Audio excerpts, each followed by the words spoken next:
Hi everyone, welcome to Eduglows. Eduglows की इस video में आज एक न्यू सब्जेक्ट को पढ़ेंगे। बात करेंगे न्यू सब्जेक्ट के रूप में ज्योग्राफी को। ज्योग्राफी की यदि हम बात करें तो ज्योग्राफी किसी भी एग्ज़ाम के पॉइंट ऑफ व्यू से एक इम्पोर्टेंट सब्जेक्ट होता है। विगत वर्षों में इस सब्जेक्ट से प्रत्येक कॉम्पिटिटिव एग्ज़ाम में कुछ न कुछ प्रश्न आते रहे हैं। तो इन प्रश्नों को सॉर्ट आउट करने के लिए आज हम लोग भूगोल एक फाउंडेशन कोर्स के फॉर्म में पढ़ेंगे। तो बिना देरी किए हुए इस वीडियो की शुरुआत करते हैं। बात कर रहे हैं ज्योग्राफी की। ज्योग्राफी ग्रीक के दो वर्ड जियो और लोगस से मिलकर बना है। जियो का मतलब होता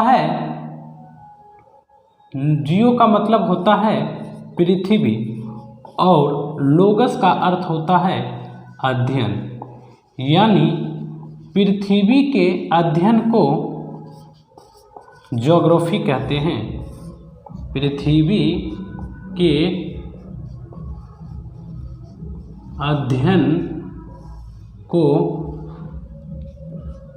ज्योग्राफी कहते हैं।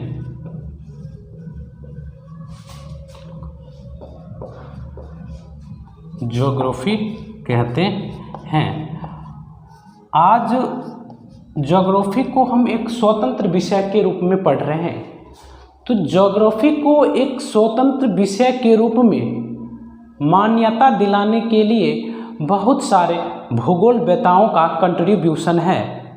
तो विषय के रूप में भूगोल की बात करें तो विषय के रूप में भूगोल को इंट्रोड्यूस किए थे यूनानी भूगोलवेताओं, रोमनी भूगोलवेताओं और अरब के भूगोलवेताओं ने भूगोल को एक विषय के रूप में इंट्रोड्यूस किया था।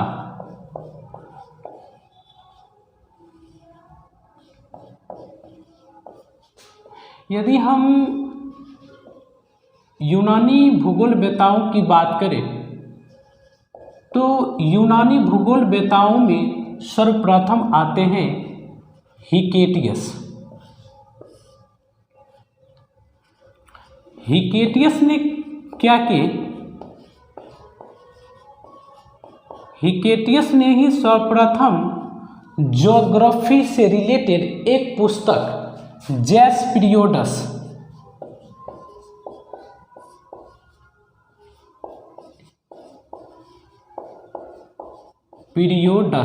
अर्थात पृथ्वी का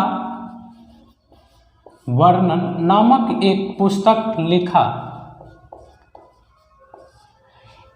इसी के कारण हिकेटियस को भूगोल का जनक कहा जाने लगा।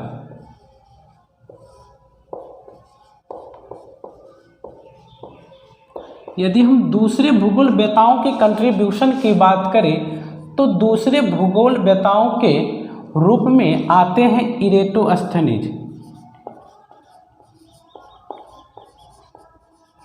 इरेटोस्थनीज ने भूगोल के लिए जियोग्राफी शब्द को इंट्रोड्यूस किए थे, जिनके कारण इरेटोस्थनीज को व्यवस्थित भूगोल का जनक कहा जाने लगा। व्यवस्थित भूगोल का जनक। यदि हम नेक्स्ट भूगोलवेताओं की बात करें तो आते हैं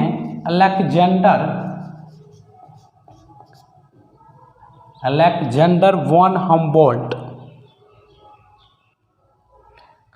अलेक्जेंडर वॉन हम्बोल्ट, इन्होंने कॉस्मोस और क्लाइमेटोलॉजी वर्ड को इंट्रोड्यूस किए, जिनके कारण इन्हें आधुनिक भूगोल का जनक कहा जाने लगा।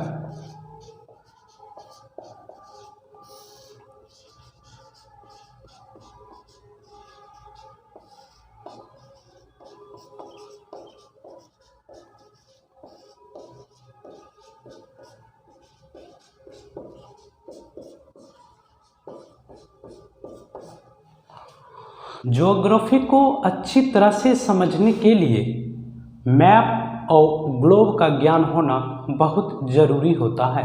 यदि बात करें हम ग्लोब की, ग्लोब किसे कहते हैं? ग्लोब पृथ्वी का एक छोटा सा नमूना रहता है। यानी पृथ्वी की अगर बात करें तो पृथ्वी में कहीं महासागर है, कहीं स्थल है। जब ऐसे ही फॉर्म को एक ठोस रूप में बदल दिया जाता है तो उसे ही ग्लोब कहते हैं। ग्लोब के आने से पृथ्वी को समझने में आसानी हो गई है। नेक्स्ट है मानचित्र की। मानचित्र की बात करें तो सर्वप्रथम विश्व के मानचित्र को एनेक्सीमेंडर के द्वारा बनाया गया था। एनेक्सीमेंडर ने ही सर्वप्रथम विश्व मानचित्र को इंट्रोड्यूस किया था। यदि हम भारत में मानचित्र की बात करें तो भारत में मानचित्र अरब के द्वारा लाया गया था और भारत में मानचित्र का जो कंसेप्ट है वह एन विले के द्वारा लाया गया था। परंतु विश्व के मानचित्र में भारत के मानचित्र को दर्शाए थे टोलमी साहब ने। शाखाएं ब्रांचेज ऑफ ज्योग्राफी की बात करें तो इसके अंतर्गत physical geography, cultural geography, human geography और मैथमेटिकल ज्योग्राफी आते हैं। यदि हम बात करें फिजिकल ज्योग्राफी में तो फिजिकल ज्योग्राफी में हम लोग पहाड़, पठार, समुद्र विज्ञान, जलवायु विज्ञान का अध्ययन करते हैं। यदि बात करें भौतिक भूगोल के पिता की तो भौतिक भूगोल के पिता हैं पॉलीडोनियम। यदि जब कभी भी एग्जाम हॉल में पॉलीडोनियम ना दिया हो और इरेटोस्थनीज दिया हो तो इस कंडीशन में यदि हमसे पूछा जाए कि भौतिक भूगोल का जनक कौन है तो उस कंडीशन में हम इरेटोस्थनीज को टिक कर सकते हैं, जो हमारा बिल्कुल सही आंसर होगा। यदि हम बात कर रहे हैं सांस्कृतिक भूगोल की, कल्चरल ज्योग्राफी की, तो सबसे पहले समझने की कोशिश करते हैं सांस्कृतिक भूगोल के अंतर्गत हम पढ़ते किसको हैं। यदि हमने अगर गौर किया है तो हमने पाया है कि भारत के पूर्वोत्तर राज्य की संस्कृति तिब्बत और म्यांमार से मिलता जुलता रहता है। जब हम किसी देश की संस्कृति के आधार पर अध्ययन करते हैं तो भूगोल के ऐसे अध्ययन को सांस्कृतिक भूगोल कहते हैं। सांस्कृतिक भूगोल का जनक कार्ल ओ शावर है। यदि हम मानव भूगोल की बात करें तो मानव भूगोल के पिता फ्रेडरिक रेटजल हैं। मानव भूगोल के अंतर्गत हम लोग जनसंख्या के बारे में पढ़ते हैं। बात करें गणितीय भूगोल की तो गणितीय भूगोल के जनक थेल्स और एनेक्सीमेंडर हैं। थेल्स क्या ही शिष्य रहते हैं एनेक्सीमेंडर। इनके द्वारा भी बहुत सारे कंट्रीब्यूशन होते हैं गणितीय भूगोल में, जिनको हम आगे की क्लास में देखेंगे। तब तक के लिए इतना ही है, मिलते हैं नेक्स्ट वीडियो में। Thanks for watching.